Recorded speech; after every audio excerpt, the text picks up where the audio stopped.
পরিবর্তন দরকার, পরিবর্তন হচ্ছে, হবে, জিতছি তো আমি। তারকেশ্বরে আসছে বিজেপি, আত্মবিশ্বাসী সন্তু পান। মানুষ বেরিয়ে এসে বলছে আপনি জিতে গেছেন দাদা, আমাদের ঘরে না এলেও আপনি জিতে গেছেন। মনোনয়ন পেশের আগে অধীর চৌধুরী আবার কাটলেন কেক।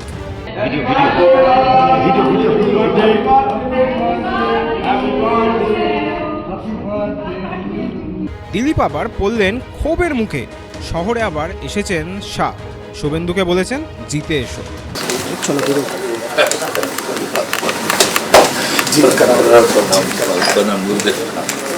নির্বাচন একেবারে দোরগোড়ায়, শুরু হয়ে গিয়েছে মনোনয়ন জমা দেওয়ার কাজ।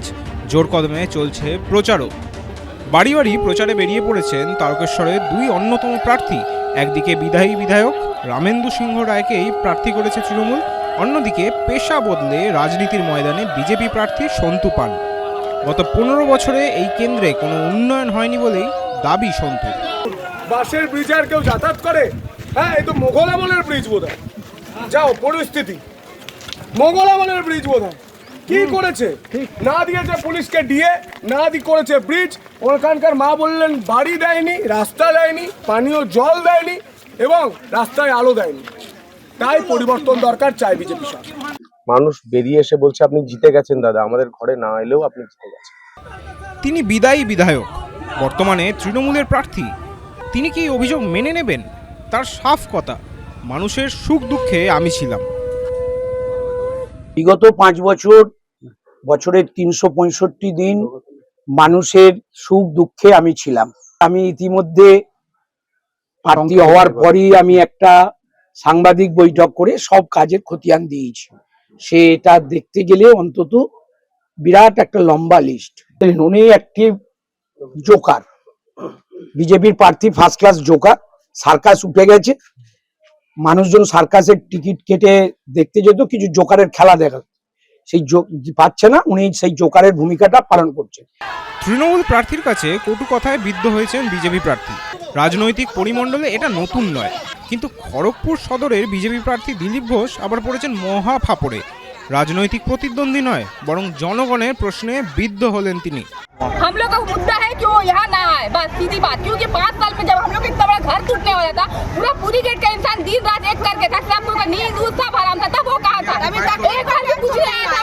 এদিন চা চক্র শেষ করে বেরোনোর সময় এলাকাবাসীদের একাংশ তার গাড়ি ঘিরে বিক্ষোভ দেখান, প্রশ্ন তোলেন এতদিন কোথায় ছিলেন। যদিও দিলীপ দায় ঠেলে দেন তৃণমূলের দিকেই। মোথাবাড়ির প্রসঙ্গের সঙ্গে তুলনা করে তিনি বলেন, জুডিশিয়াল অফিসারদের ঘেরাও করা হয়েছে, গাড়ি ভাঙা হয়েছে, বিডিও অফিস ঘেরানো হয়েছে, রাস্তা বন্ধ করা হচ্ছে, ইলেকশন কমিশনকে কালো ঝান্ডা দেখানো হচ্ছে, রাস্তা করানো হচ্ছে চিফ ইলেকশন কমিশনারকে। তো এখানে তো ছোটোখাটো করবেই। এখানে টিএমসি হেরে বসে আছে, কী ধরনের জঘন্য রাজনীতি করছে, মহিলাদেরকে সামনে করে দিচ্ছে। আবার সে একই ঘটনা, নতুন কি বলবো আমি।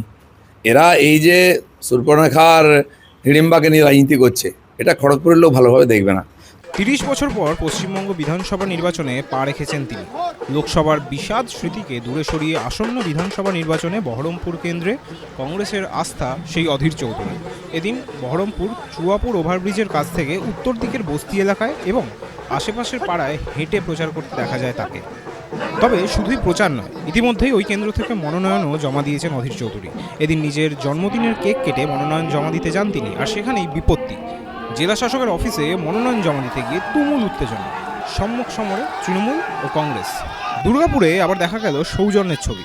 মনোনয়ন জমা দিতে যাওয়ার আগে পুজো দিতে এসে কালী মন্দিরে সৌজন্য সাক্ষাৎ দুর্গাপুর পূর্ব বিধানসভার তৃণমূল প্রার্থী প্রদীপ মজুমদার ও দুর্গাপুর পশ্চিম বিধানসভার বিজেপি প্রার্থী লক্ষণ ঘড়ুইয়ের। ABP live Bangla. ABP Ananda, এগিয়ে থাকে, এগিয়ে রাখে।